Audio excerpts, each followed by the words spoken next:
تعالى اقول لك على 5 حاجات انا بعملهم لما الورك فلو بيعطل معايا. الورك فلو اللي قدامك ده تقدر من خلاله ان انت تعرف اي غلطات بتحصل في الورك فلو بتاعك.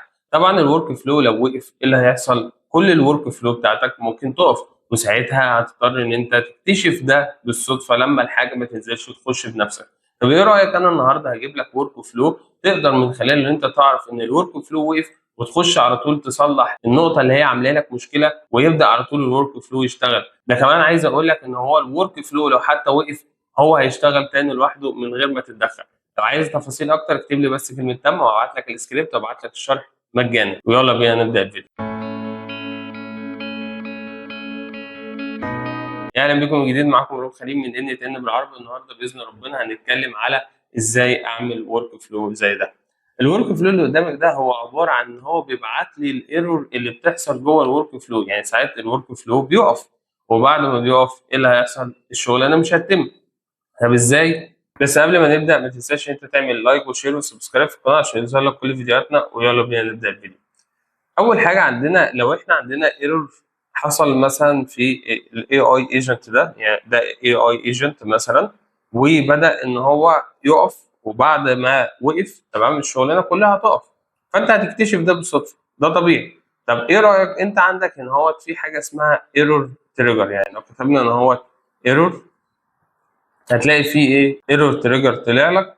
التريجر ده اللي هو ايه؟ بدايه الايه الورك فلو، او بدايه التفاعل بتاعك. ماشي. طب انا دلوقتي الايرور تريجر ده لما يحصل مشكله في الورك فلو هيبدا ان هو يعمل لي حاجتين. انا هنا مثلا عامل شيت اكسل. الشيت اكسل ده عباره عن ايه؟ عباره عن حاجه بتسمع فيها الايرور. يعني انا مثلا كل يوم بخش على الشيت ده يقول لي مثلا الايرور وقف امتى، وانهي ورك فلو اللي وقف فيه، واللينك بتاع الورك فلو، وانهي نود اللي وقفت، وانهي ايرور مسج.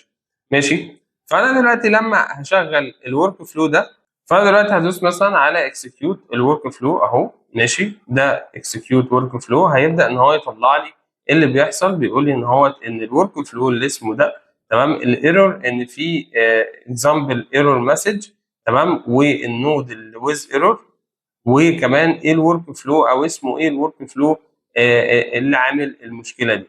جميل. طبعا انا ممكن بقى اروح اعمل كده، واروح اودي الداتا دي على جوجل شيت. ابدا ان انا اسحب اليو ار ال بتاعي هنا. مثلا انا عايز اشوف الايرور ده حصل امتى او وقت قد ايه. ممكن انزل تحت كده، في عندي مثلا الايرور حصل امتى.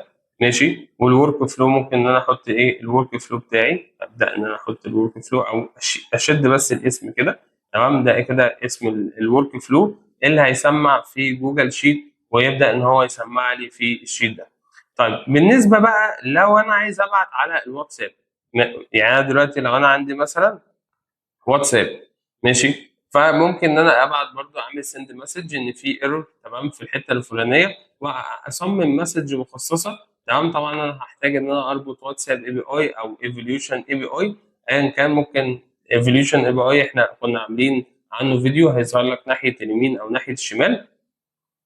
وهنا في التكست بادي هتبدا ان انت تسحب مثلا تقول ايه هذا الورك فلو او this work flow this work flow، وتحط اللينك بتاعه. ماشي اهو. خلينا افتحه بقى كده. has been مثلا stopped has been stopped. حلو. ويبتدي ان هو يبعت لك رساله اول ما التريجر ده هيشتغل امتى؟ لما يحصل ايرور عامه يعني. ماشي. اول ما يحصل ايرور هتلاقي التريجر ماله اشتغل على طول معاك. طب تاني خطوه ان انا ابعت ايميل. ان انا ابعت ايميل لمثلا شخص معين ان الورك فلو بتاعي ده ايه؟ وقف، بحيث ان انا لما يقف على طول الورك فلو يبتدي يبعت لي ايميل عن طريق الجيميل مثلا. ممكن اربط الجيميل بكل سهوله. تمام. او ان انا اعمل حاجه اسمها ريتري اون فيلر. لو انا رحت مثلا على الاي اي ايجنت، ماشي، طبعا هنا هتلاقي فيه شويه اعدادات، وفي هنا كلمه سيتنج. فعندي هنا في السيتنج ممكن ان انا افعل الخيار ده لما الورك فلو يفشل. ايه اللي يحصل؟ يقول لك مثلا كم مره اقرر لو فشل، لو الورك فلو فشل. فانا هنا مثلا حاطط 3، كل ما يفشل قرر تاني. بس خلي بالك ان كل فشل وفشل، ما بين كل فشل وفشل في كام ملي ثانية، او في قد ايه وقت ما بين الفشل الاولاني والفشل الثاني. حلوة. ما بين الفشل الاولاني والفشل الثاني. طبعا احنا كلنا بيبقى عندنا النقطة دي، يعني لما بنفشل بنقعد شوية كده وبعد كده بنروح نحاول تاني ونفشل. ماشي. فطبعا هنا نفس الكلام، انا بقول له مثلا ما بين كل فشل وفشل ريح شوية لغايه طبعا هيشتغل. لو ما اشتغلش هيكرر المحاوله 3 مرات وخلاص على كده، ويبعت لي على الايميل. في عندك بقى ان انت تعمل اي اي ايجنت، ماشي، يقول لك يعني انت لما تيجي تساله عن طريق الشات، تقول له مثلا ايه اللي في الورك فلو بايظ، يبتدي يقول لك ده في 1 2 3 نود مش شغالين معاك، ابتدي ان انت تصلحهم. وطبعا هنا انا في الايجنت ده، انت لو عملت الفول باك موديل ده، هنا هو بيبدا ان هو يتشيك على كل الورك فلو بتاعك، ويبدا ان هو يقول لك ايه الاخبار في الورك فلو. طبعا هنا في الاختيار رقم 4، في الاختيار رقم 4 انا بستخدم ان هو الكونتينيوس ايرور، وبعد كده هنستخدم بقى اللوب. ماشي. يعني ايه الكلام ده؟ انا لو رحت مثلا على ال HTTP ريكوست اللي هو بتاع تيفلي ده، فهنا انا عندي اون ايرور لما في السيتنج، اون ايرور لما يحصل ايرور. في عندك كذا اختيار، في عندك مثلا كونتينيو او كونتينيو يوزنج ايرور اوتبوت، هنعرف دي ايه ونعرف دي ايه. فانت عندك مثلا هنا في حته الكونتينيو، كونتينيو ده يعني رغم ان في ايرور كمل، يعني رغم ان في ايرور كمل. يعني انا دلوقتي الورك فلو او النود دي وقفت، ماشي، خش على اللي بعدها ما تقفش، ماشي، كمل عادي، تمام. فده لما يحصل ايرور. بس دي خلي بالك لو هي مهمه، هو هطلع لك بيانات هتستخدمها بعد كده في الورك فلو اللي بعدها، تمام. فدي مصيبه. ليه؟ لان الورك فلو اللي بعدها هتبقى نل. يعني ايه نل؟ يعني قيمه فارغه. ولو قيمه فارغه هتلاقي اللي بعدها قيمه فارغه، واللي بعدها قيمه فارغه. فده ممكن يستخدم في ايه؟ في الاي اي ايجنت. يعني ايه الاي اي ايجنت؟ اللي هو مثلا خطوه وقفت مش مشكله، اخش على اللي بعدها ما فيهاش اي مشكله. فدي اون ايرور كونتينيو. في عندي بعد كده لو انا مثلا عندي في حاله السكسس وفي حاله الايرور.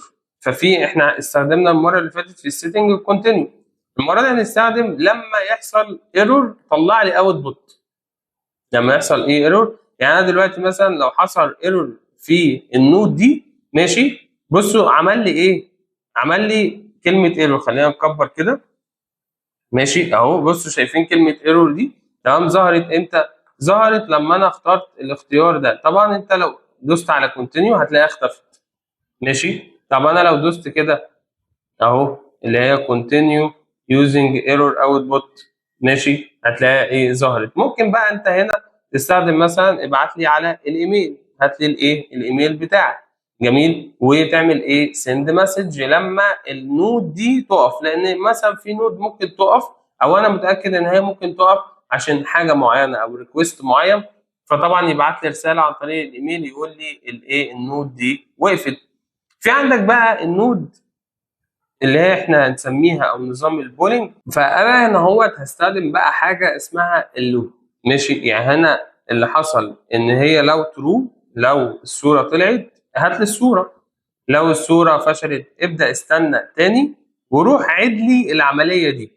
ماشي. انهي عمليه؟ اللي هي جنريت فيديو. طب انا عايز ارجع تاني للعمليه دي، ببدا ان انا ادوس على علامه البلاس دي واكتب ان هو لوب، ماشي، وابدا ان انا اختار اللوب بتاعتي بحيث ان هي دي اللي هتبقى عمليه التكرار. يبقى انا هقول له استنى، وبعد ما تستنى ابدا اعمل لي لوب. طب هو هيعمل لي لوب لايه بقى؟ هبدا ان انا اروح اختار، هدلت دي وهروح اختار ان هو يبتدي لي من النقطه دي، ماشي. يعني هيبقى عامل ازاي؟ خلينا نصغر شويه كده صغيرين، ماشي. يبقى تاني بعد ما العمليه تفشل استنى، اعمل لوب، ماشي، اللي هو العمليه دي، وابدا استنى تاني، ولو ترو هات لي الصوره، وهكذا.